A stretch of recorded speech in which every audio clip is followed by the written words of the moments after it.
Hey, what's going on, everybody? It's Fabs here, and it's that time of the week. That's right. We're going to talk about the top players to add off the waiver wire for Week 11.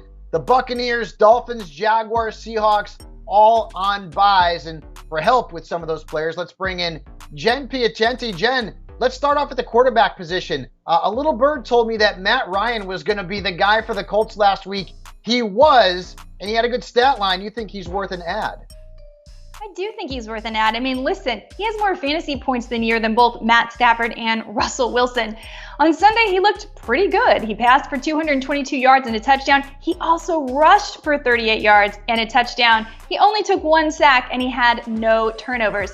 Listen, this is a guy who's already had 350 or more passing yards games this year. So there's a lot of upside here for Matt Ryan. I'm not saying you necessarily need to start him this week. He's got the Eagles, but that being said, hey, the Eagles were just beat by Taylor Heineke and the Commanders. So there's a lot worse you could do out there, and he's available in 90% of fantasy football leagues.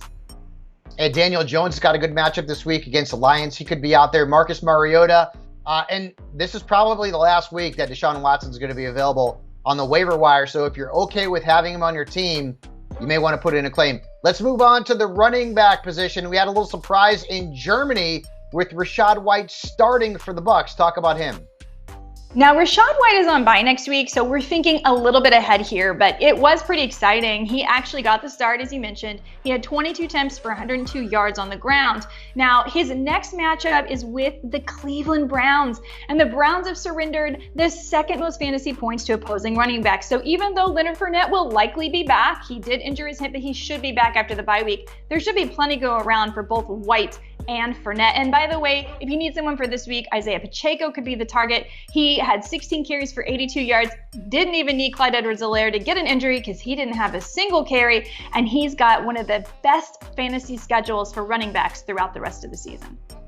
CEH is droppable right now. I mean, he didn't touch the ball last week. Jalen Warren, Kyron Williams also worth a look among running backs.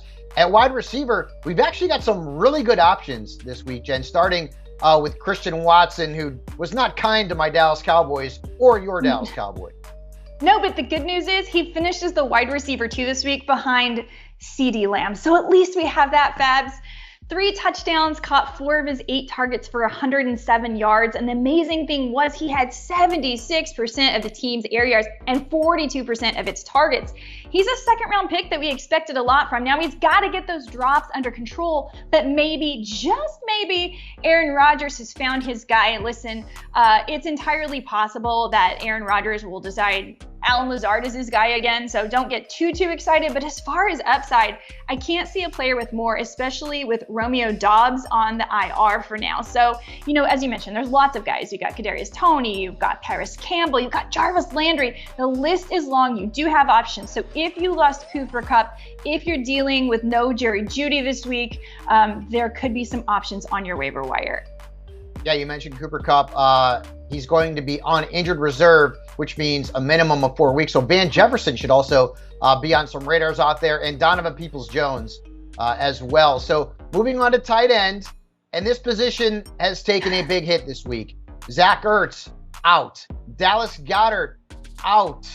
Kyle Pitts, I mean, he may as well be out. This is a very, very thin position with Darren Waller also on injured reserve. So help the people out there, Jen. A lot of people need it.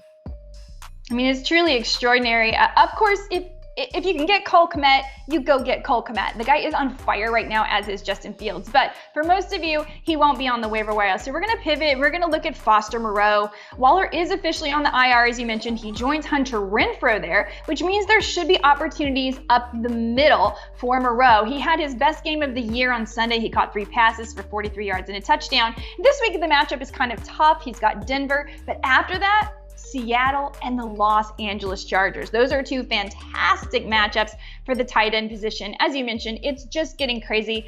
I also want to say out there, guys, this is the last week to get your trades in most leagues. So be creative with the waiver wire. Even if you don't need one of these guys, if you have room, could be worth picking one up and packaging him in a trade deal. Be sure you use everything you can to your advantage because we don't have many weeks left for you to qualify for the fantasy playoffs. Yeah, a couple of other tight ends, Trey McBride, Jack Stoll also to target. And if you have two really good tight ends, go find out who's got Ertz. Go find out who's got Waller. Go find out who's got Goddard. And honestly, do what I do, lowball them and try to make that trade.